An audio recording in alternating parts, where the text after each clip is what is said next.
বিয়ের পর আজ তৃতীয় সপ্তাহ চলছে। নতুন বাড়ি, নতুন মানুষ, নতুন দায়িত্ব, সবকিছুই ঠিকঠাকই চলতেছে। তবুও সন্ধ্যা নামলেই তৃষ্ণার বুকের ভিতরটা হালকা খালি খালি লাগে। আজ রান্নাঘরে ডাল ঘুরছি, হঠাৎ গন্ধটা নাকে আসতেই মনে পড়ল মা ঠিক এভাবেই ডালে ঘি দিতেন। তৃষ্ণা চামচটা নামিয়ে চুপ করে দাঁড়িয়ে রইল। মনে হলো এই তো মা পেছন থেকেই বললেন লবণটা একটু কম হয়েছে রে, কিন্তু কেউ কিছুই বলল না। রাতে ঘুমাতে গিয়ে ফোনটা হাতে নিলাম, অনেকক্ষণ স্ক্রিনের দিকে তাকিয়ে বেঁকে অবশেষে কল করলাম। ওই পাশে পরিস্থিতি কণ্ঠ।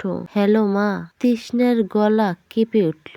মা তুমি কি করছো? মা হেসে বললেন তোর কথা ভাবছিলাম। কেমন আছিস? এই কেমন আছিস প্রশ্নটা শুনে চোখে ভিজে গেল। ছোট্টবেলায় পড়ে গেলে পরীক্ষায় কম নাম্বার পেলে কেন মন খারাপ হবে, মা এই একই প্রশ্ন করতেন, আজও করেন। তবুও দূরে থেকে তৃষ্ণা মাকে বলল মা একদিন এখানে সবাই ভালো, কিন্তু তোমাকে খুব মনে পড়ে। মা একটু চুপ করে থেকে বললেন মনে পড়তেই তো, তুই তো আমারই একটি অংশ। তবে কাঁদিস না মা, নিজের ঘরকে নিজের মতো করে সাজা, দেখবি সব সহজ হয়ে যাবে। ফোন কেটে যাওয়ার পর তৃষা বারান্দায় দাঁড়ালো। আকাশের চাঁদ মনে হলো এই চাটাই হয়তো এখন মায়ের জানালার দিকেও আলো ফেল দ্রুত, কিন্তু আকাশ তো এটাই। বিয়ের পর মাকে খুব মনে পড়ে, মানে শুধু মানুষটাকেই মিস করা নয়, মিস করা সেই নিরাপদ আশ্রয়, সেই নিঃস্বার্থে ভালোবাসে। সেই গেছিন প্রশ্নটা। তৃষ্ণা জানে সে এখনো নতুন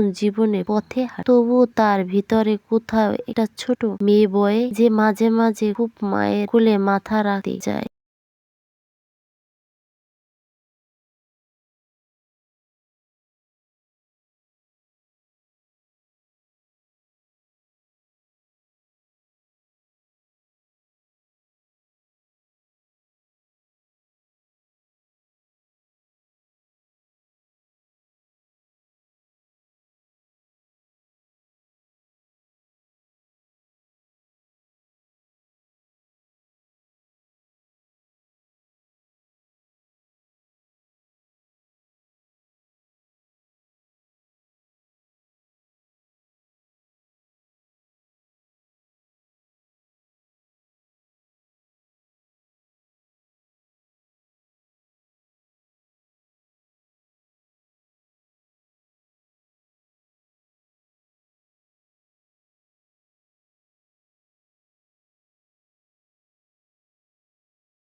দূরে থেকে মাই তার সবচেয়ে ভালোবাসার বন্ধু।